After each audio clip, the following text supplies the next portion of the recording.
Hey. Hello, Facebook. All the people on Facebook. Yeah, making a little video today. Sharing about the Redpill Moment. I think there was a place to put a title somewhere, but that'll be done after. I guess I was questioning a lot since I was born. My mom had started to do that quite a lot within health, diet, food, and so I was kind of born with the head start, questioning that side, health, food, and so it's like, okay, yes, this world has a lot of problems. And I can see a lot in society. While I was born in like small town in Ontario, so very very close to nature, and I had greenhouses, farms, and my mom, dad renovated houses and built all sorts of things, and so okay, we can do a lot. And going into a bigger city. Hello. Going into a bigger city, I was seeing how things were very dysfunctional in a way.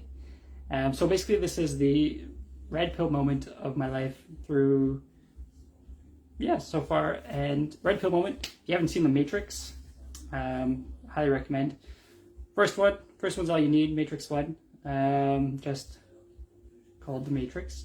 And how a lot of us live in an illusion and this virtual reality, disconnected from the physical reality, where we can punch each other in the face, where we can poke each other, where we can give hugs.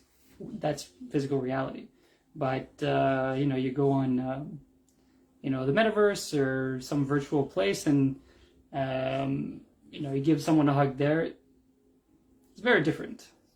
And so the goal is to connect with what's here, with life. And a lot of things are preventing us from that real life, from this physical, which is essentially the Matrix, right? And so we're kind of going in that direction more and more, which is really cool, why these things are made, to kind of show us where things can possibly go. And so for me, I think God was a concept. Like I was born in a Christian family, a Seventh-day Adventist family, and we read the Bible and saw a lot of Christian movies, right? Which great values as well. Like there's a lot of great stuff in that. But I kind of just accepted that as true, right? There's a superior being, God, that is always there, and so getting out of this idea of God, that I remember I started to watch Big Bang Theory, right? It comes along talking about how like beginning of the universe, like super quick in like 10 seconds, and that was like how we are today. But I had a different story, right? Religion, Christianity, and that was kind of what I had accepted. But I was curious, already kind of faced some illusion, some matrix around food. It's like, okay, what's this matrix around religion, right? Fundamental beliefs about who we are, why we're here, and all these things. And so, okay. Started to watch Big Bang Theory, and I remember watching that first episode, or like getting more into it, and like, oh, like I'm willing to challenge my beliefs about God and all these things. This is a different story. Like, let's go. I'm willing to challenge my beliefs and all that. So I started to watch it, and more. It's like, oh shit, like this religion makes less and less sense. And my idea about God had changed. And so that kind of opened me up to more science, to more physics, engineering and all that. And I was already going in that direction. But it's like, okay, like who I am may not be, just a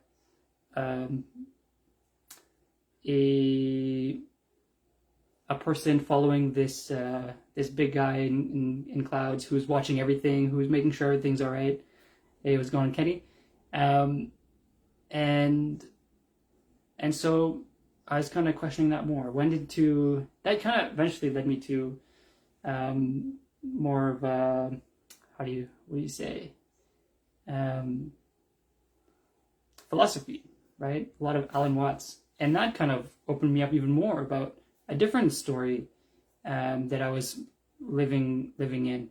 And because even science, right? It's like, oh, everything's dead, everything's like logical, and that was the matrix that I was in there, and disconnected from things kind of around just how I understood the world. And so, yeah, I guess we're getting quite further along, and this can go for a while, but essentially, philosophy really got me more context around, religion's perspective, scientific perspective, and kind of what's the best of both, right? And that led me to understand that we're all one, we're all connected, we're all this thing that is life, that is growing, that is living, and there's no separation between me and everyone else, even this phone, right? We're all interconnected. And there's a great TED Talk about that as well. One of the most popular TED Talks as well, about like a stroke of insight, right? Someone getting a stroke and losing their ego, essentially, seeing the differences between their hand and the rest of the world. So yeah, very, very cool. And it kind of shows how much we are connected, and how the only thing separating all of us is our mind, our ego. And ego is very useful, right? It keeps us alive, but it also, has consequences. And it's like, a jail cell will also keep you alive from things outside in the world. It's like, okay, I'm going to create this prison so that wolves and bears and sharks don't eat me. So keep me alive. So to keep me alive, I'm going to create this prison. And a lot of us are living in our own mental prison. And so that's the matrix, essentially, the matrix that we've created for ourselves. And so yeah, I guess it's been my red pill moment has been like many small pills throughout my whole life, and it's like, oh shit, bam, and yeah, there's been a few big ones, including Big Bang Theory, Alan Watts, listening to Alan Watts, and Self-Perfected, right? That one really exposed a lot that has really made a huge impact on me, right? Building relationships, so getting married now to an amazing person, Margot. Building a business, being able to systematically remove jail cells that I've put myself into, matrix that I've let myself build around me, and slowly taking apart all of those simultaneously, which is really cool. So I know that by doing what I'm doing, I'm still in matrices right now, but I know that the process that I'm on leads me to remove all of the possible matrices, which is pretty cool. Who doesn't want to be free and having all those freedoms